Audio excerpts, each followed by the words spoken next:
The gymnasium at California State University Fullerton held 412 people on the evening of March 11, 1971. Not 400. Not 450. 412, seated on wooden bleachers that ran the length of the north wall, standing 3 deep along the south, pressed into the corners with programs rolled in their hands and their jackets still on, because nobody had thought to turn the heat down and nobody wanted to be the one to leave and miss it.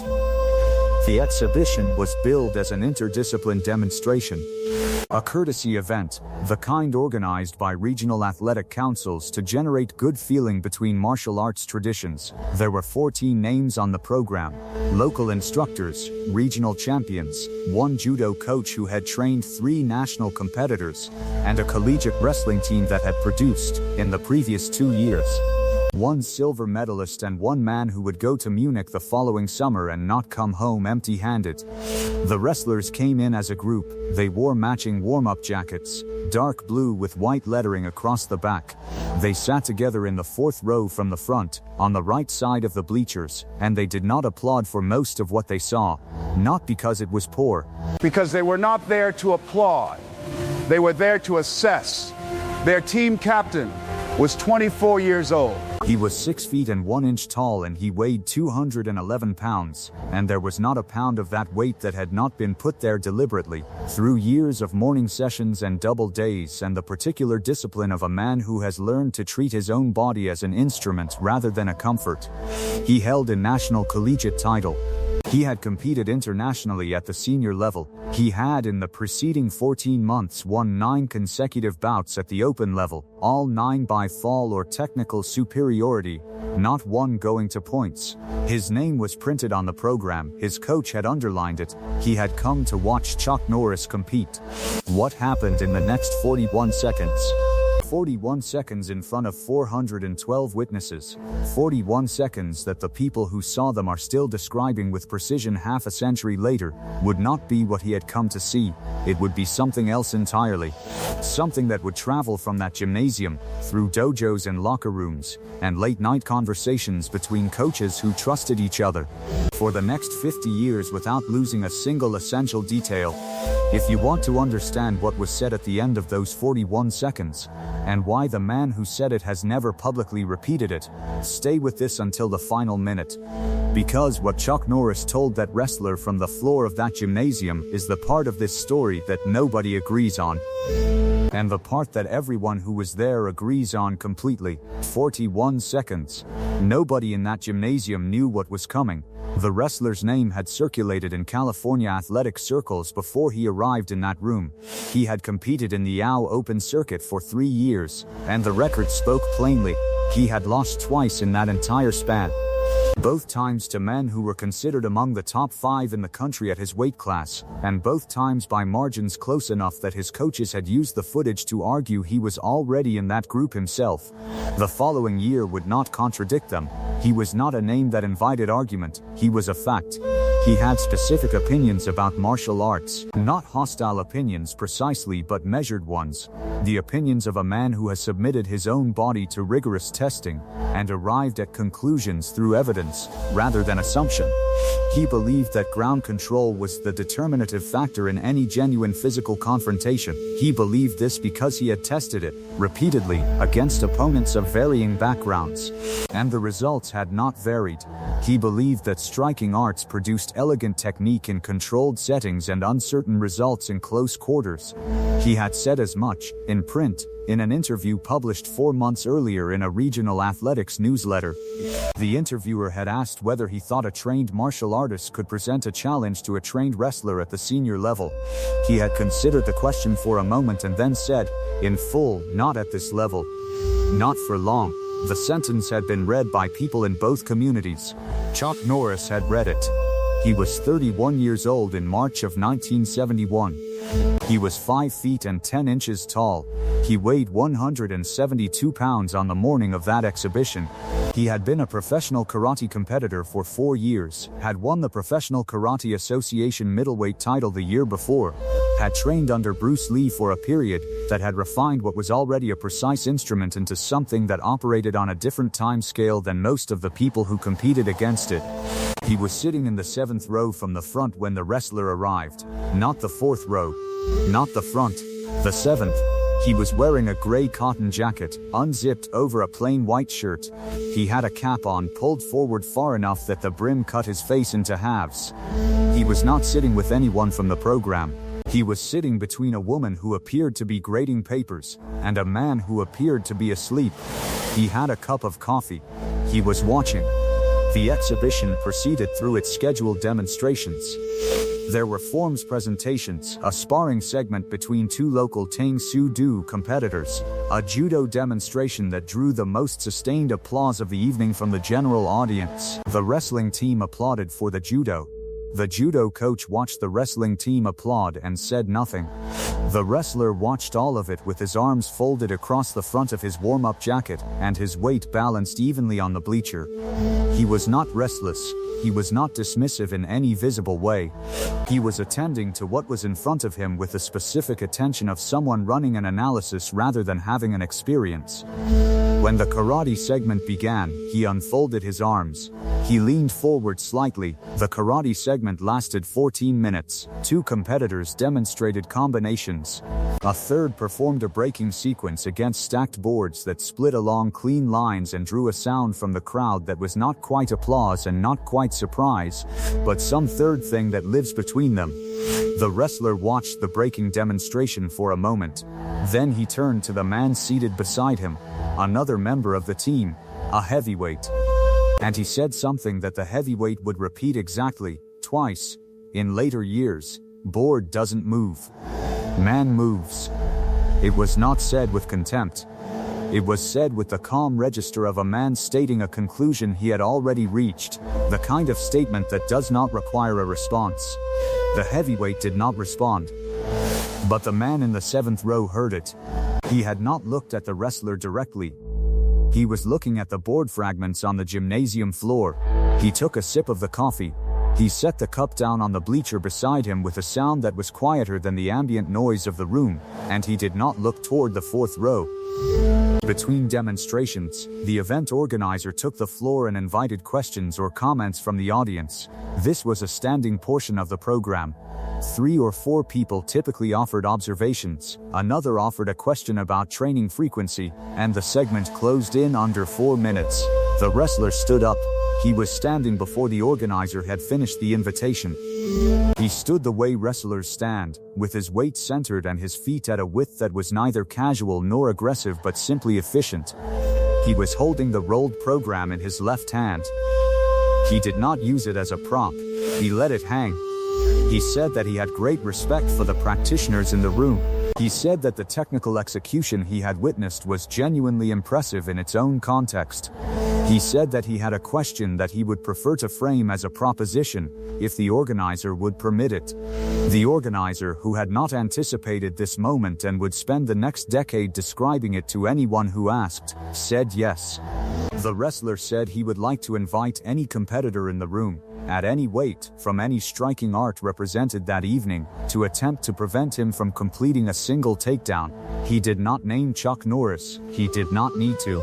He said, "I have read that some people believe the striking arts are effective at close range against a trained wrestler. I would like to test that belief tonight, with full respect for whoever would like to find out." The gymnasium went quiet in the way that large rooms go quiet when they understand that something is happening that was not on the schedule. From the 7th row, a gray jacket was unzipped the rest of the way. A cap was removed. It was folded once along its brim, set on the bleacher beside the coffee cup. Chuck Norris stood up. He did not announce himself. He did not say anything. He moved through the row to the aisle with the unhurried quality of a man who has remembered something he left on the floor. Several people around him looked up. Someone in the 3rd row said a name not loudly. as if they were checking a memory against what they were seeing. Someone in the row behind that one leaned forward and said the same name to the person beside them, and the name began moving through the room in the particular way that names move through crowds when recognition is arriving row by row from back to front. The wrestler watched him walk down the aisle toward the floor. He watched him the way he watched everything, with the specific, measuring stillness of a man who has learned that preparation is attention. He did not yet understand what he was looking at. Nobody who watched him fail to understand would blame him for it afterward. If you are still with this story, and you understand what it means to watch a man like that walk onto a gymnasium floor, take a moment right now and make sure you are subscribed. This channel exists because stories like this one deserve to be told exactly as they happened, without shortcuts and without invention.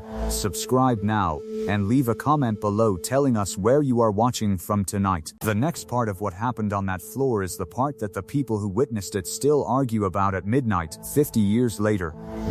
You will want to be here for it. Chuck Norris walked to the center of the floor and stopped.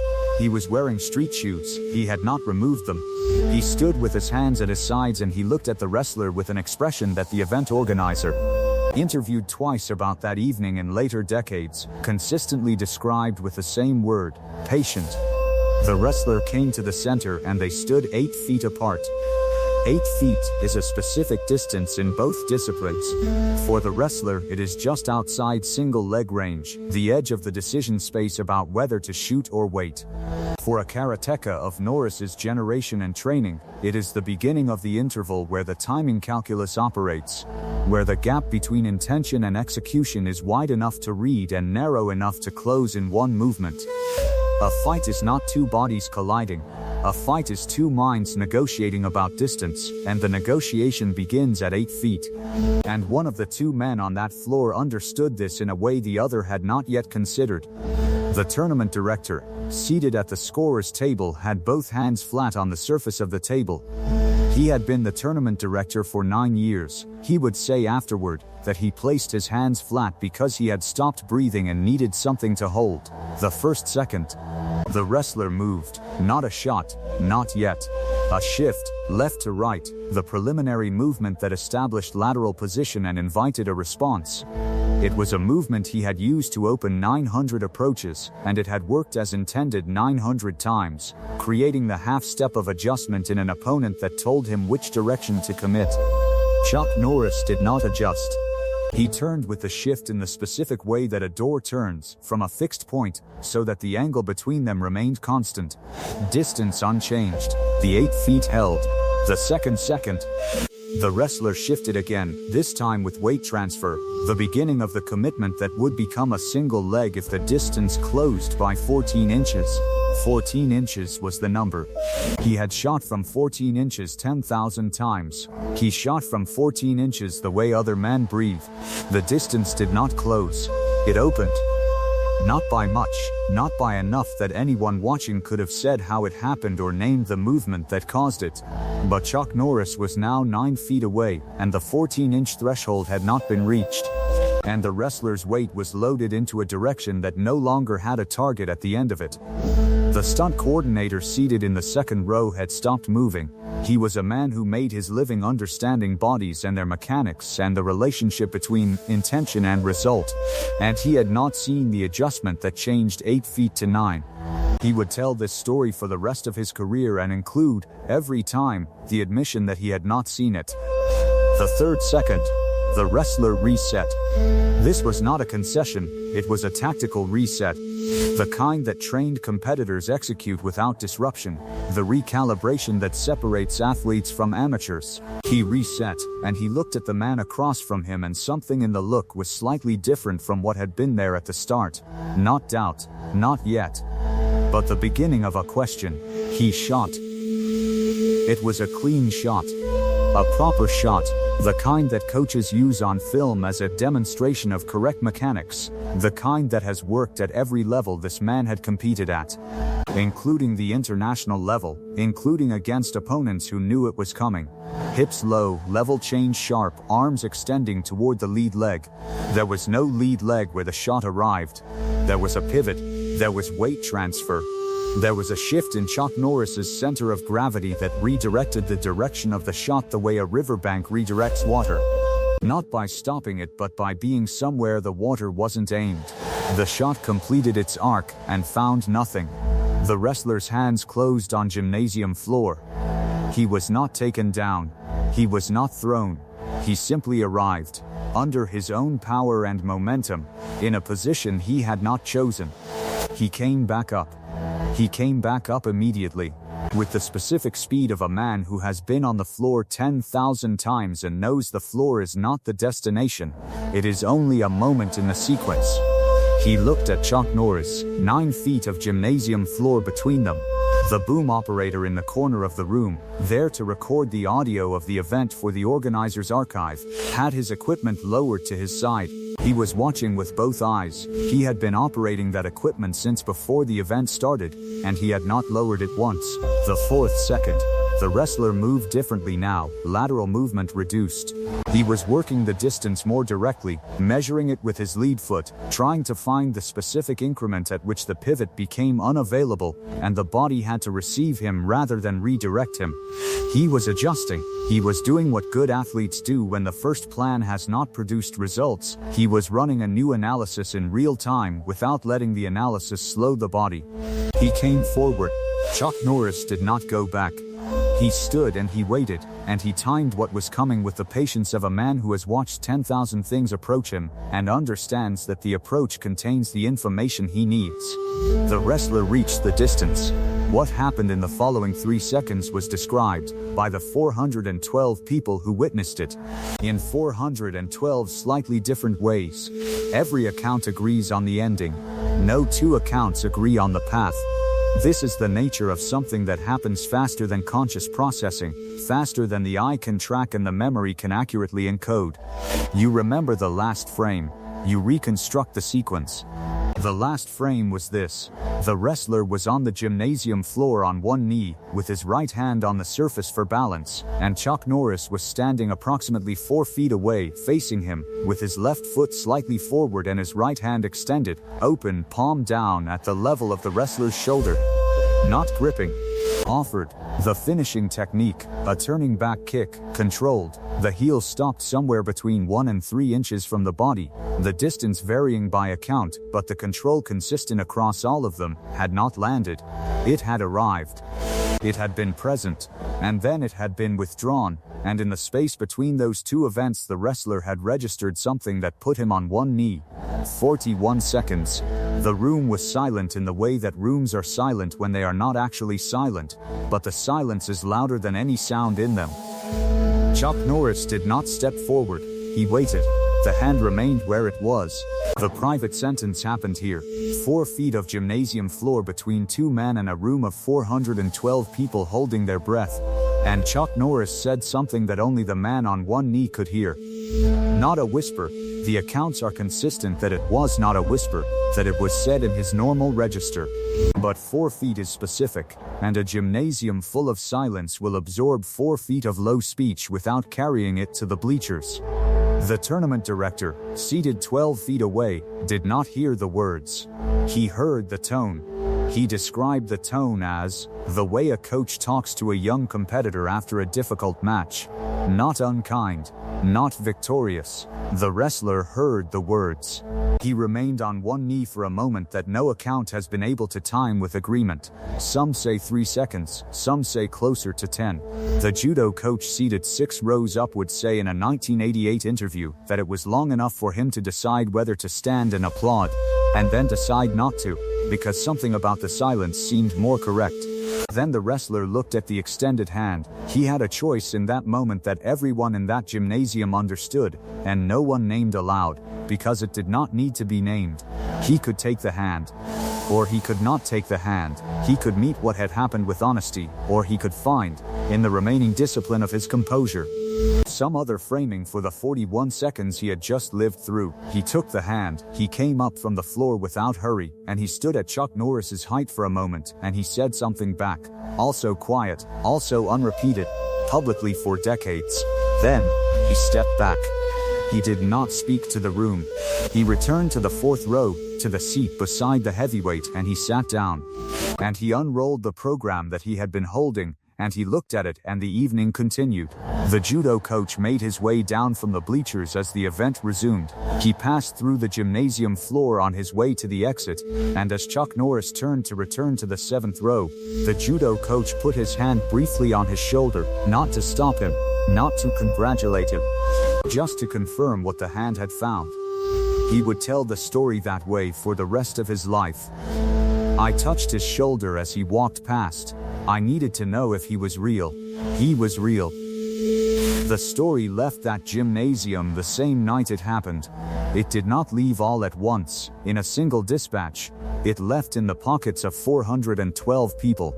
And it arrived in 412 different conversations across the following weeks and months, and those conversations produced their own versions, the way oral history always does. Some details grew in the telling, the crowd expanded in certain accounts to 600, the duration of the confrontation stretched in others to 90 seconds or 2 minutes.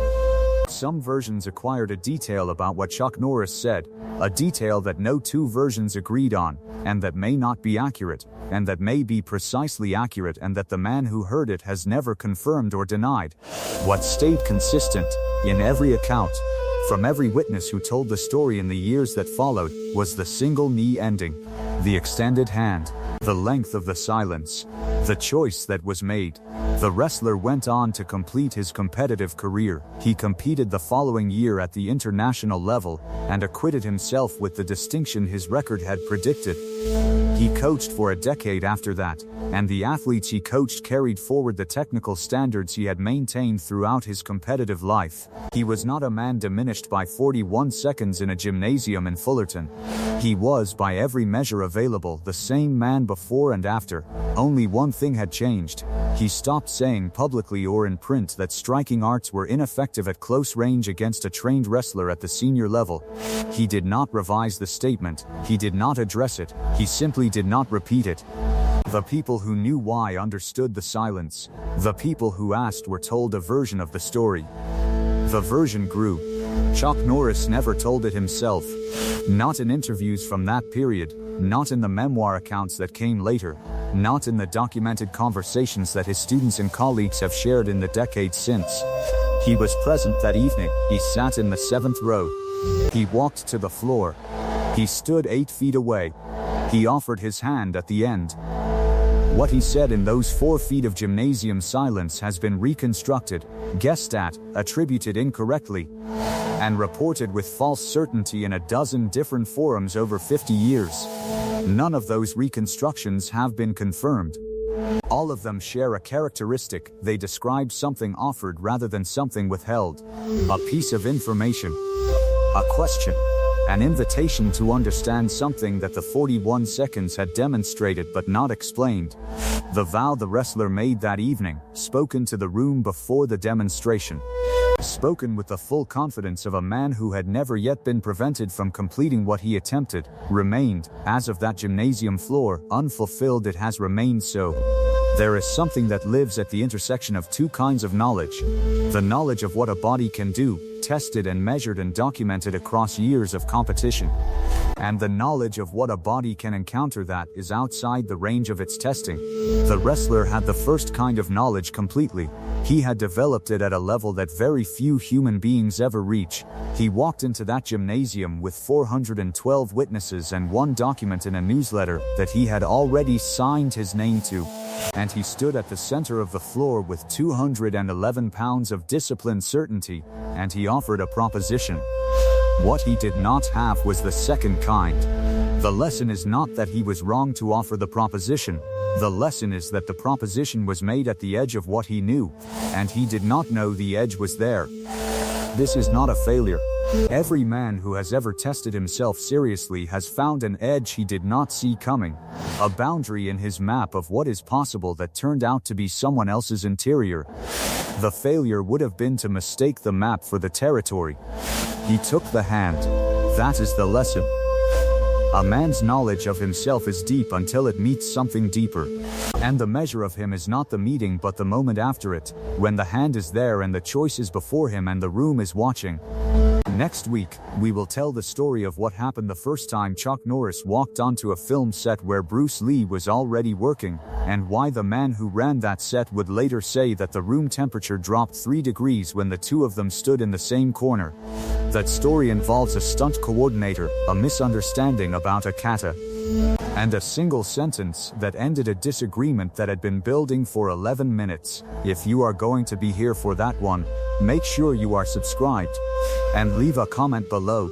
Tell us the name of the person you would most want to see featured in a future episode on this channel. We read them all. What Chuck Norris said from the floor of that gymnasium in March of 1971, in 4 feet of silence with 412 people unable to hear it, remains where it belongs, between 2 men who were there, one of whom has never repeated it. Some lessons are not for the room, they are for the person who needed to learn them.